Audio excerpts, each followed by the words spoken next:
Hey, hi, and howdy, sweet friends. Welcome back to my channel, and welcome if you're new. My name is Courtney, and this week I am sharing 3 recipes with y'all.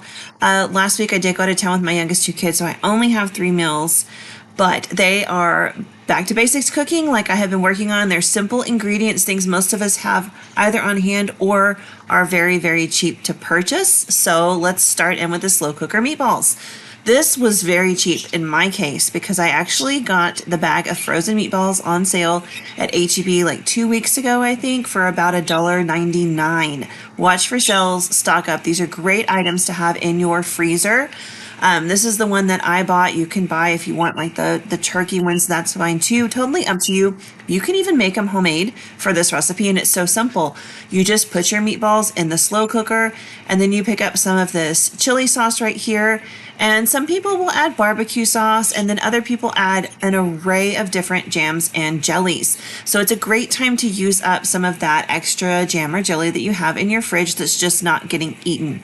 On this particular day, I went with strawberry, but in the past, I have done grape, which is fantastic. And our personal favorite is actually cranberry sauce at the holidays. It mixes beautifully with both the chili sauce or a barbecue sauce to make some really, really amazing meatballs. So once you put all this in there, if you want to season it up a little, feel free to add some spices in. My meatballs had a lot of seasoning in them already, so I didn't feel the need to do that. I did go ahead and add in about a cup of water just so that this forms a nice sauce. And then I let it cook low and slow for a couple of hours. Now, this doesn't take long at all. The meatballs are fully cooked and frozen. You could do this on the stovetop as well, just as easily as I've done in the slow cooker, but I was out that day, so this was way, way simpler. I just threw some rice together, but this is also fantastic over mashed potatoes. Either way, it is so, so good. And guys, I gotta tell you, my husband loves it so much.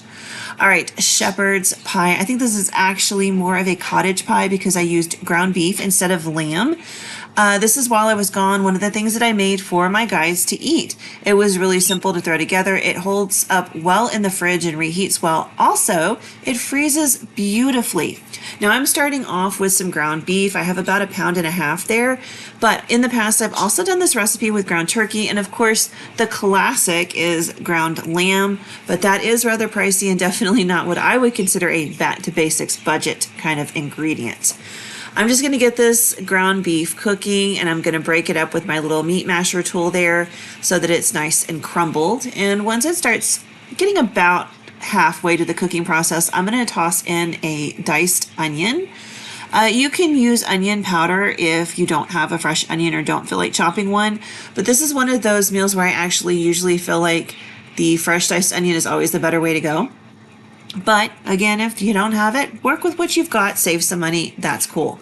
I'm gonna let this continue cooking so that the meat gets fully cooked all the way through.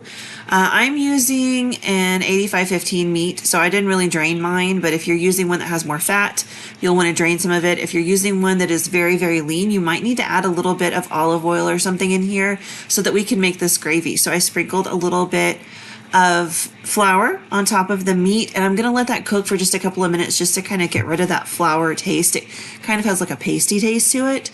So I'm gonna let that cook for a couple of minutes, and then we're gonna form a gravy by adding in some beef broth here in a minute. First, I'm gonna toss in half a bag of frozen peas and carrots. This is my go-to, and I have always kept this in my freezer. Frozen peas and carrots are great to throw into almost any casserole. They're also very cheap. I think at Walmart it's like 98 cents for the bag. That's a steal because you can really bulk up any casserole that way. So just a little tip, I think that's a fabulous basic budget ingredient. I did go ahead and throw in a little bit of garlic powder because I'm not adding any garlic in here, but you could if you wanted to.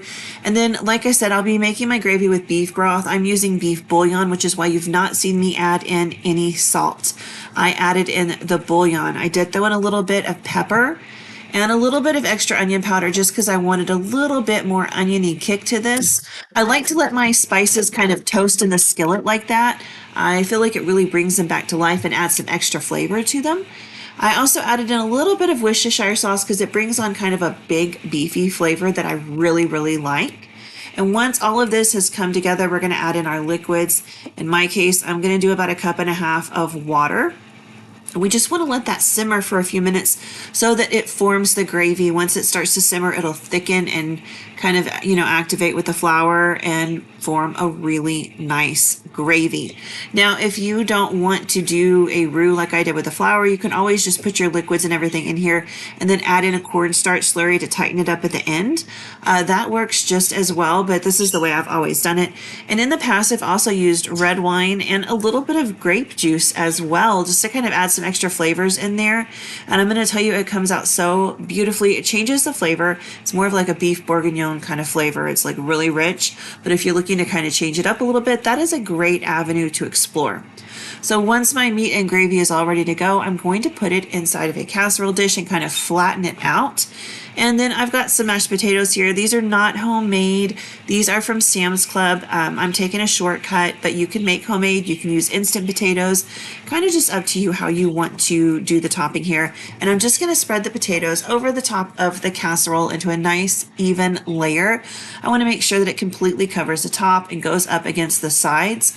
And what's going to happen is as this cooks, that beautiful gravy is going to kind of bubble up over the top, and the potatoes are going to brown a little bit and get a little bit crispy, and it just is so beautiful and delicious. Now, I am sad to report, because I made this for my guys to eat while I was gone, I did not get an after picture of what it looked like when it was cooked. You're going to have to take my word for it. It was lovely, and they raved about it.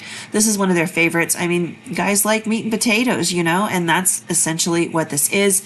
It's very budget friendly, and I made a lot of food here, so they were able to eat on this the whole time I was gone, and they still had a little bit left when I came home that they finished off. So this really was a winner, and that's what it looks like when it is done. It's just simple and delicious and filling and basic and budget friendly. All right, Peruvian chicken. Now, this is just one of our favorites. I've done this a couple of times on my channel, and we're going to do it again. So I'm going to let my husband grill this because it's the 4th of July, and it just saves a little, stuff for me. I don't have to cook it. But in the past, I've done it in the skillet and the air fryer, and it is beautiful any way you cook it. But I will say, I think that the grill is probably my favorite. I'm going to start off by marinating the chicken. So I have got some soy sauce and some lime juice that we're mixing together. And then the recipe does call for some garlic. I'm using my confit garlic. I always have the recipe for that linked down below in the description box. So if you're interested in making it, I highly recommend it. It's my favorite kitchen condiment. I did spill a little bit of the oil from it down the side, clean that up, and now we're going to add in our spices. There's not a lot of them for this dish. We're going to be doing a little bit of cumin, and that is smoked paprika. I think it just calls for regular, but I always lean towards smoked because it's my favorite. And then a bit of oregano. If you have fresh, that's great. I'm using dried because it's more budget friendly. And I did toss in a little bit of onion powder as well, just for a little extra flavor.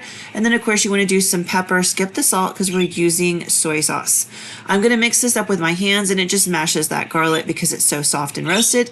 And I'm going to be using chicken thighs because I think they hold up beautifully on the grill and in the air fryer. So what I'm going to do is go ahead and kind of open up each one of these thighs. They're kind of folded up when they put them in the package. I want the marinade to get everywhere inside of these thighs. So I'm going to unfold them and flatten them out a bit before I toss them in the bag. And then I'm going to massage that marinade into the meat so that everybody is 100% fully covered in that. I'm going to let it sit most of the day while I'm out running errands. All right, my husband was getting ready to grill. I've got some rice cooking, which I didn't show. I just threw it in my rice cooker. And I'm going to make this green sauce that goes on top of the chicken, and this is so delicious. So I've got some yogurt and then some mayonnaise. I'm using homemade mayonnaise because I am starting on the Mediterranean diet for myself.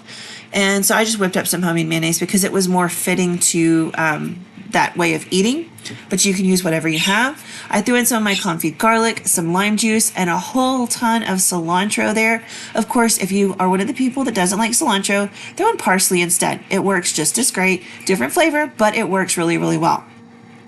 The recipe calls for a jalapeno, but I used a poblano pepper because I buy these all the time to make like omelets and stuff, so I always have them on hand. So I just went ahead and cut it down into little bite-sized chunks. Do as I say, not as I do. Use a cutting board. That's not safe what I did there, but I was in a hurry. I'm also going to throw in about 3 green onions in total. I started off with 2 and decided, nope, that's not enough. We'll add 1 more. Green onions are one of my favorite things. I love the flavor. It's a big burst of onion, but it's different than like a purple onion or a yellow onion. So if you've not tried it, this is a great way to use it. Next, I'm going to throw in a little bit of salt and a little bit of pepper, and we're just going to kind of let the food processor do the work for us and liquefy everything, and that's what it looks like. Oh my gosh, this is such a beautiful sauce. I served it with some black beans. My husband threw some mushrooms on the grill for me as well. I poured that sauce over everything. This was so delicious and so full of flavor. I will link the original recipe for it down below. That's all I have this week. These are budget friendly and basic and super, super delicious.